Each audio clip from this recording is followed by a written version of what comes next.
Hello everyone, welcome back. आज हम लोग द रेड ट्रैप का स्टडी करेंगे जिसे सेल्मा लेज़रलोफ ने लिखा है। सर्वप्रथम मैं सेल्मा लेज़रलोफ के बारे में बताता हूँ।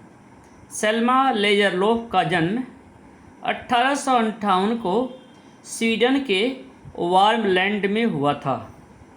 इनका पूरा नाम सेल्मा ओटिलियाना लोविसा लेज़रलोफ था। सेल्मा को नोबेल पुरस्कार मिलने के रूप में उनके देश स्वीडन में भी किसी को पहली बार नोबेल पुरस्कार प्राप्त हुआ था।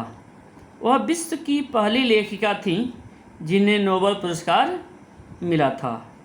सेल्मा का जन्म एक अच्छे परिवार में हुआ था। उनके पिता लेफ्टिनेंट लेज़रलोफ बड़े ही खुशदिल, साहसी और विख्यात पुरुष थे। सेल्मा की कुछ पुस्तकें जैसे लामेन स्कोल्डस की अंगूठी, दुल्हन का मुकुट, मरबाका, जेरूसलम, क्राइस्ट दंत कथाएँ प्रसिद्ध हैं। 1940 को इनका देहांत हो गया। अब मैं द रेड स्टेप की समरी बताता हूँ, जिसे ध्यान से सुनिए। सेल्मा लेज़रलोफ की यह कहानी एक गरीब आवारे की है जो घूम घूम कर चूहा पकड़ने का जाल बेचा करता था। उसका जीवन संघर्ष और दुख से भरा होता था, क्योंकि उन्हें जीवित रहने के लिए भीख मांगना और कभी कभी छोटी छोटी चोरी करना पड़ता था। वह एक स्थान से दूसरे स्थान पर चलकर जाता था और कहीं भी उसका स्वागत नहीं होता था। एक दिन वह अपने चूहा पकड़ने के जाल को देखकर मुस्कुराता है और उसे ऐसा लगता है कि पूरी दुनिया ही एक जाल है। अपनी प्राकृतिक सुंदरता, खुशी और दुख, आश्रय, भोजन और कपड़ों वाली दुनिया कुछ भी नहीं बल्कि एक रेड ट्रैप है।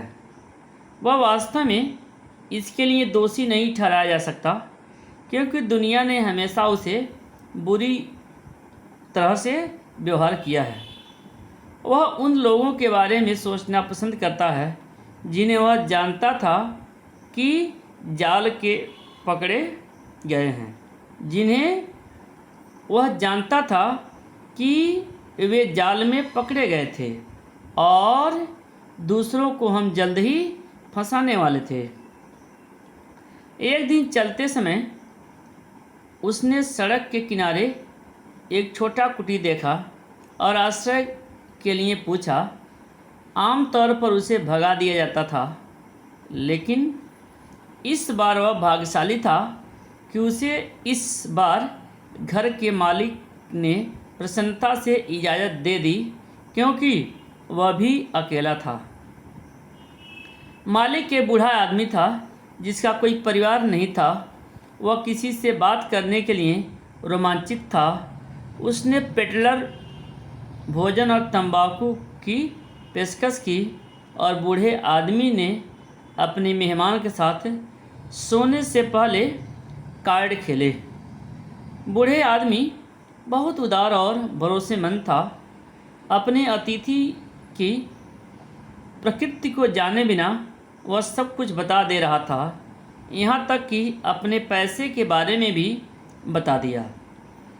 उन्होंने उनसे कहा कि उन्होंने पिछले महीने 30 क्रेनर अर्जित किया था।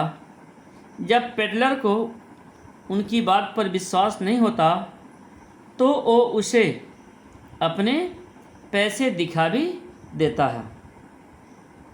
अगली सुबह जब बूढ़ा आदमी अपनी गाय का दूध निकालने गया तो पेडलर भी उठ गया। उसने बूढ़े को धन्यवाद दिया और अपने रास्ते आगे चला गया।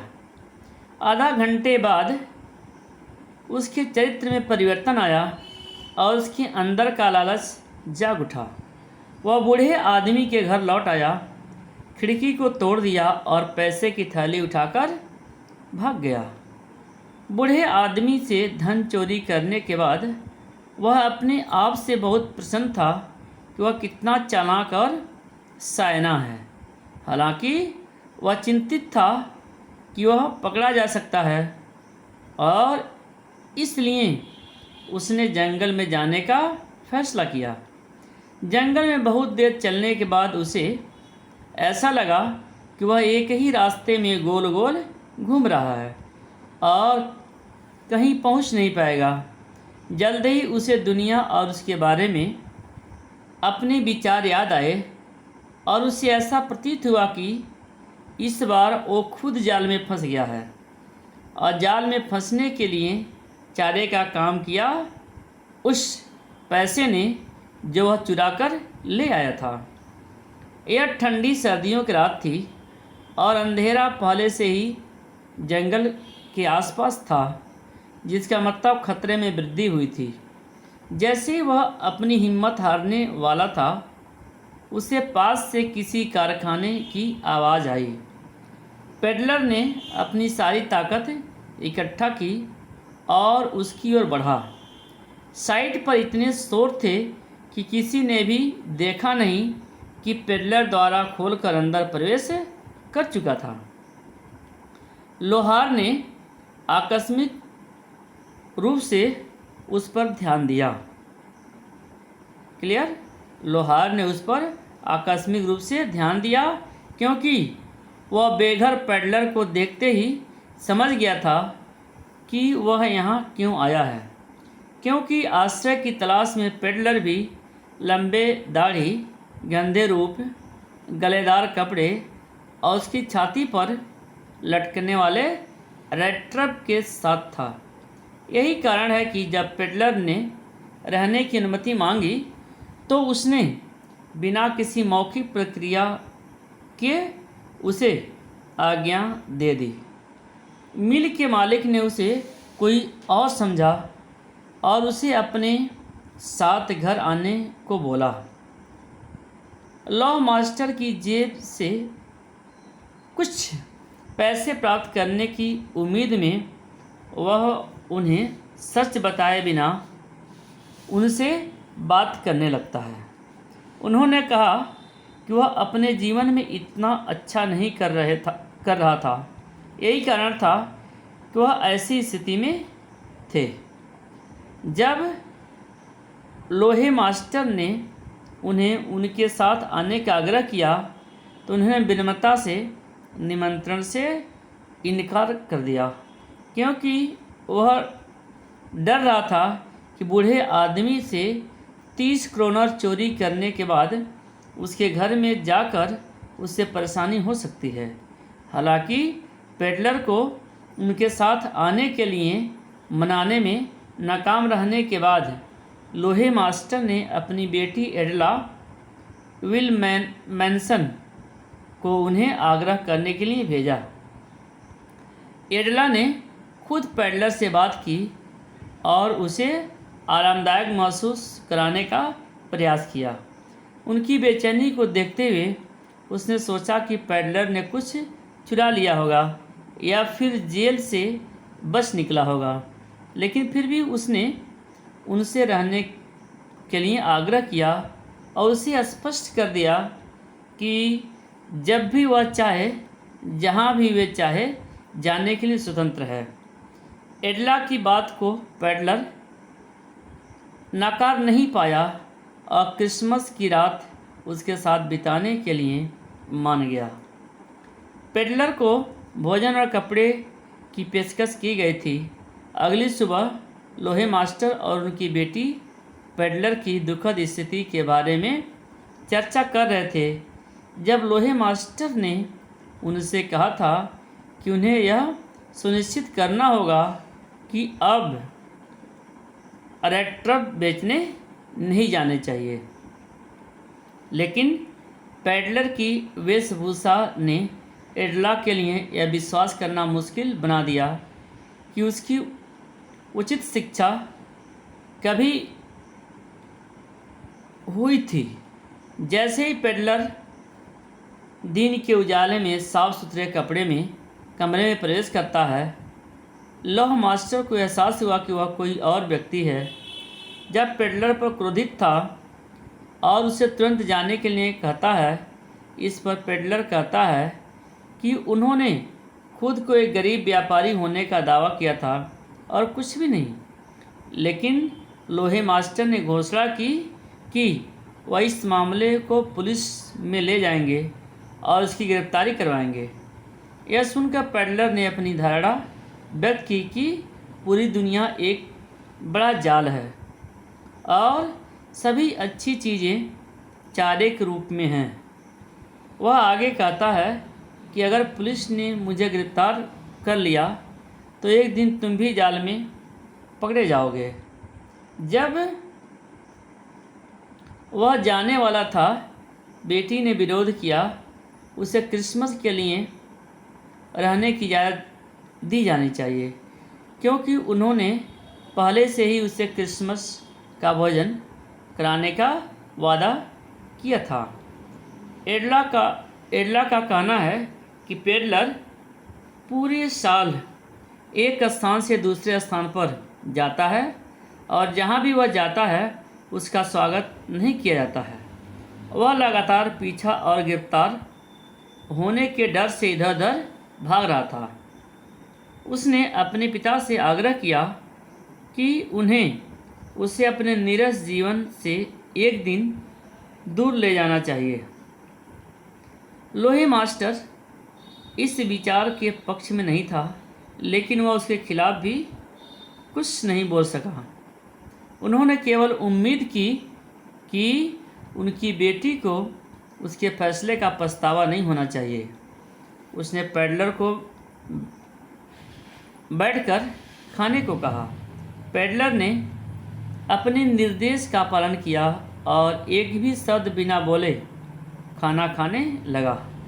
वह समझ नहीं पाया कि लड़की उसके लिए इतना सहायक क्यों हो रही है।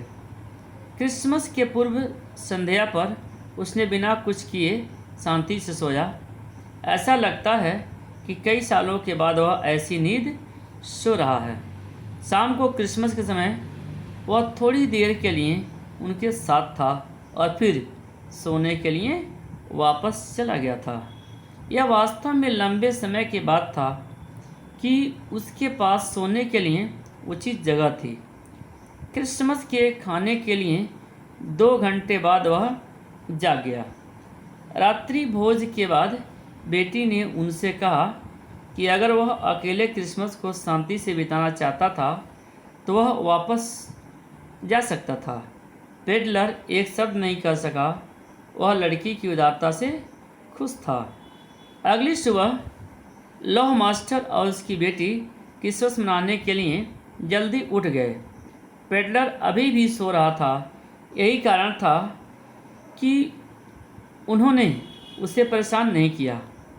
चर्च में उन्हें पुरानी क्राफ्टर के बारे में सूचित किया गया था, जो एक ऐसे व्यक्ति के द्वारा लूट लिया गया था जो रेट्रड बेचता था। यह सुनकर लड़की हैरान और हताश हो जाती है और आदमी यह सोचने लगता है कि उनके घर में पहुंचने तक कुछ न कुछ तो ज़रूर चोरी हो जाएंगे। घर पहुंचने पर उन्होंने पूछा कि पेडलर कहाँ है। वैलेट उन्हें सूचित करता है कि वह कुछ चोरी किए बिना चला गया है। इसके विपरीत उन्होंने मिस एडला के लिए एक पैकेज छोड़ा है। जैसा कि एडला ने पैकेज खोला, उसने इसमें एक छोटा सा रेट्रप और 3 झुर्रियों वाले 10 क्रोनर नोट्स पाए। इसमें एक पत्र लिखा था कि चूँकि मिस एडला उनके लिए बहुत अच्छा और उदार रही, इसलिए वह भी उसके लिए अच्छा करना चाहता है। वह नहीं चाहता था कि वह चोर द्वारा शर्मिंदा हो। इसके अलावा वह चाहता था कि एडला पैसे को बूढ़े आदमी को वापस कर दे और क्रिसमस के रूप में रेट्रप को स्वीकार करे। इस पत्र को कप्तान ओवान स्टाहले के रूप में हस्ताक्षर किया गया था। अब मैं पूरी कहानी को लाइन बाय लाइन समझाता हूँ। Once upon a time there was a man who went round selling small red trap of wire. Once upon a time मतलब एक समय की बात है। There was a man एक आदमी था। Who जो went round selling small red trap of wire जो तार से बनी छोटी छोटी चूहेदानियाँ बेचा करता था। जो तार की बनी हुई छोटी छोटी रेड ट्रैप में से चूहेदानियाँ बेचा करता था। He made them himself at odd moments from the material he got by begging in the stores or at the big farms. जो कुछ सामान उसे दुकानों और बड़े फार्मों पर मांग कर मिलता उससे वह स्वयं ही मुश्किल के समय में उन्हें बनाया करता था। बट लेकिन इवन सो फिर भी the business was not specially profitable. Profitable means लाभदायक। फिर भी यह धंधा विशेष फायदेमंद नहीं था। इवन सो फिर भी यह धंधा या बिजनेस विशेष प्रॉफिटेबल विशेष फायदेमंद नहीं था। So he had to resort to both begging and petty thievery to keep body and soul together. और इसलिए भूखों मरने से बचने के लिए उसे भीख मांगने बेगिंग भीख मांगने और छोटी छोटी चोरी पेटी थीवरी पेटी में छोटी छोटी थीवरी में चोरी छोटी छोटी चोरी दोनों का सहारा लेना पड़ता था। इवन सो फिर भी हिज क्लॉथ्स वर इन रैग्स फिर भी उसके शरीर पर कपड़े जो थे वह चिथड़े थे फटे हुए थे। हिज चिक्स वर संकन में से पिचकी हुई और उसके गाल पिचके हुए थे। And hunger ग्लिम्ड in his eyes और उसकी आँखों में भूख ग्लिम्ड चमकती थी और उसकी आँखों में हंगर भूख ग्लिम्ड चमकती थी। No one can imagine how sad and monotonous life can appear to such vagabond who plods along the road left to his own meditation. No one can imagine. यह कोई कल्पना भी नहीं कर सकता। इमेजिन मीन्स कल्पना करना। यह कोई कल्पना भी नहीं कर सकता। How sad and monotonous. देखिए मोनोटोनस मीन्स होता है नीरस। Life can appear to such vagabond. Vagabond means होता है आवारा। कोई यह सोच नहीं सकता कि ऐसे आवारा व्यक्ति के लिए जीवन कितना उदास और मोनोटोनस नीरस होगा। कहा जा रहा है कि कोई सोच भी नहीं सकता कि ऐसे आवारा व्यक्ति के लिए जीवन कितना उदास और मोनोटोनस होगा। Who plod along the road देखिए प्लॉड, प्लॉड में से कठिनाई से चलना। जो हु प्लॉड्स अलॉन्ग द रोड, यानी जो बड़ी ही कठिनाई से सड़कों पर चलता रहता हो। Left to his own meditation, जो अपने विचारों में खोया हुआ हो।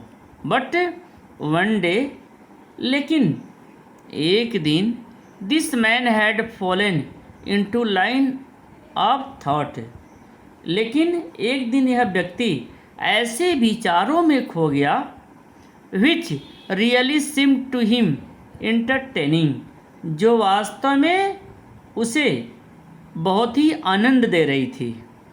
ही had naturally been thinking of his rat traps, स्वाभाविक तौर पर वह अपने चूहे के पिंजरे के बारे में सोच रहा था। नेचुरली, स्वाभाविक रूप से वह अपने चूहे के पिंजरे के बारे में सोच रहा था, या वह अपने चूहेदानी के बारे में सोच रहा था। Suddenly he was struck by the idea, suddenly यानी जब अचानक उसे यह ख्याल आया, जब उसके मन में यह ख्याल आया that the whole world about him, the whole world with its lands and seas, its cities and villages was nothing but a big trap, कि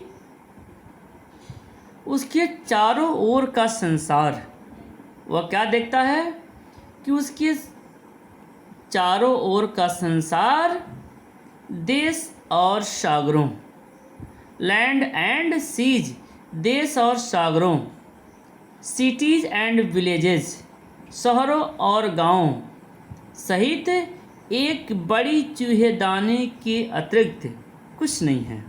वह क्या देखता है कि जो यह पूरा संसार है, जो पूरा देश, सागर, शहर, गांव सहित सभी के सभी एक बड़ी चूहेदानी के अतिरिक्त कुछ नहीं है।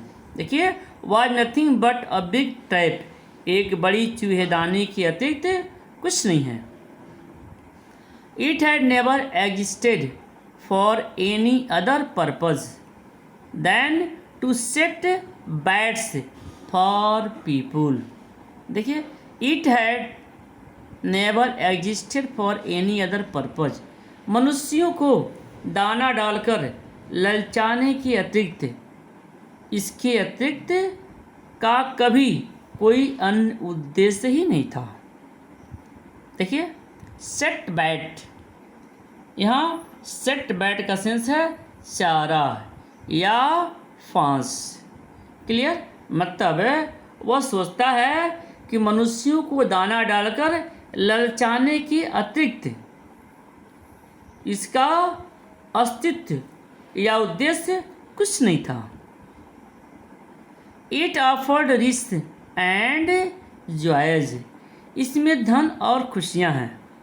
क्लियर, चारे के रूप में धन और खुशियाँ हैं। शेल्टर एंड फूड, आश्रय और भोजन है। शेल्टर मीन्स आश्रय, आश्रय और भोजन है। हीट एंड क्लॉथिंग, गर्मी और वस्त्र है। हीट गर्मी और वस्त्र है। Exactly as the red trap offered cheese and pork, बिल्कुल वैसे ही जैसे चूहेदानी में चीज़, पनीर एंड पोर्क, पोर्क मीन्स सुअर का मांस, ऐसे ही जैसे चूहेदानी में पनीर और चूहे का मांस होता है। क्लियर, ये वर्ड देखिए, exactly as rat trap offered cheese and pork, मतलब उसे दुनिया ऐसे ही लगती है, ऐसे ही फंसती हुई नज़र आती है जैसे चूहेदानी में चीज़, पनीर और पोर्क सूअर का मांस होता है जो उसको ललचाता है। एंड एज सुन एज, और जैसे ही कोई व्यक्ति, एज सुन एज एनीवन, जैसे ही कोई व्यक्ति, लेट हिमसेल्फ बी टेम्पटेड, जैसे ही कोई व्यक्ति स्वयं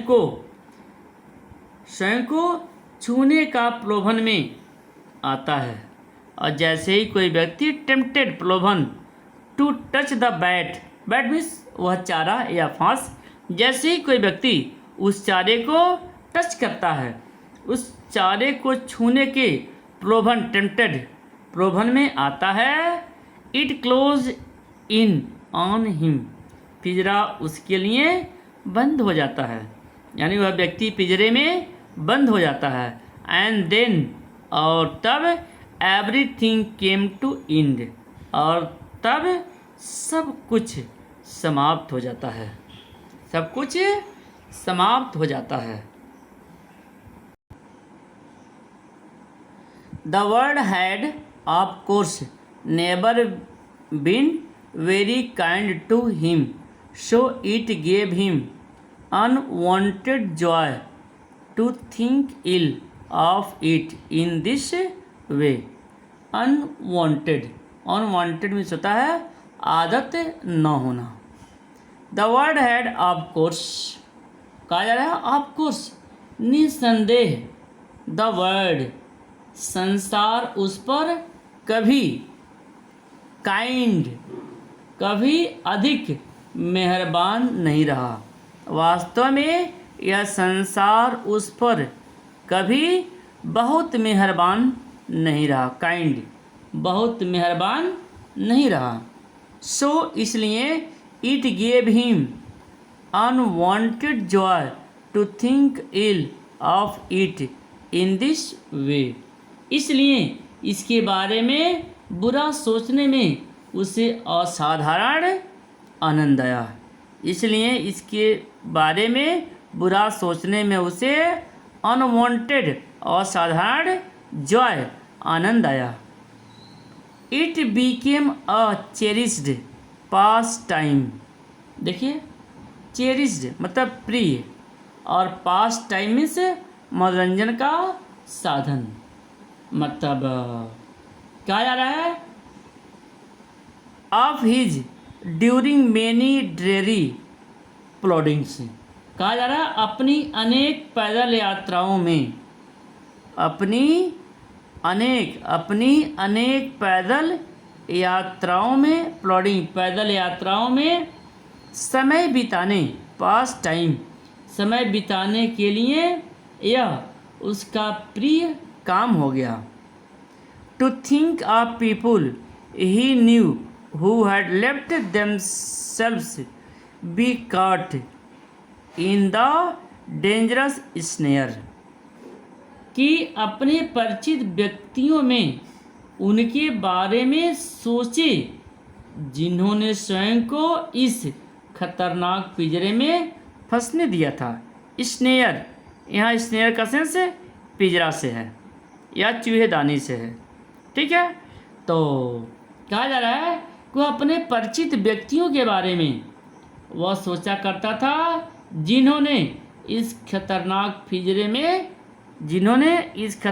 पिंजरे में अपने आप को फंसने दिया था। End of others who were still circling around the bat, और उन अन्य व्यक्तियों के बारे में जो अभी भी दाने के चारों तरफ घूम रहे थे। बैट मीन्स यहाँ वही दाने से सेंस है, जो अभी भी दाने के चारों तरफ घूम रहे थे।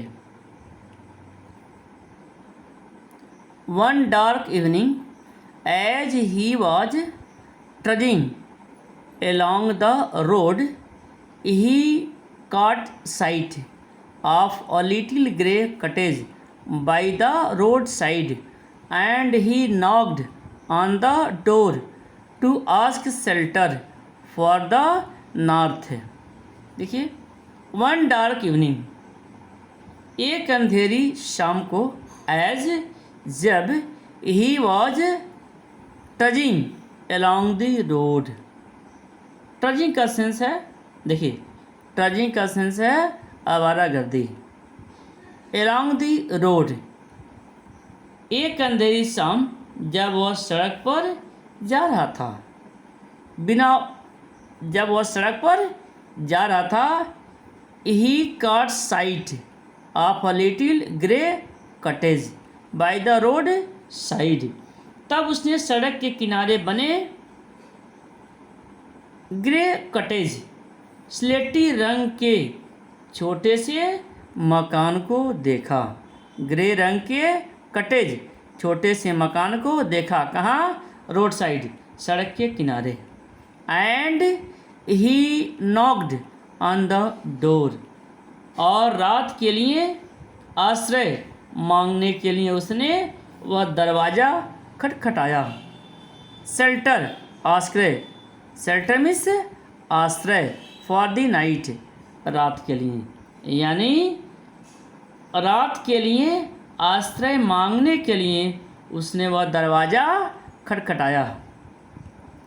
नार वाज ही रिफ्यूज्ड, उसे मना नहीं किया गया।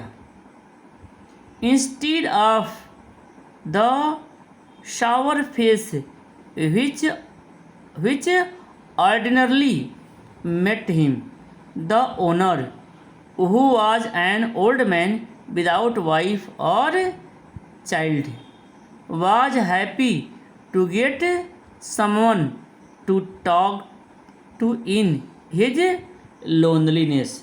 आम तौर पर जो रूखे चेहरे उसे मिला करते थे, आम तौर पर रूखे चेहरे, जो सावर फेसेस, रूखे चेहरे जो उससे मिला करते थे, उनके स्थान पर वह बिना पत्नी और बच्चे वाला वृद्ध मालिक अपने अकेलेपन, लोनलीनेस, अपने अकेलेपन में बात करने के लिए किसी को पाकर खुश हुआ।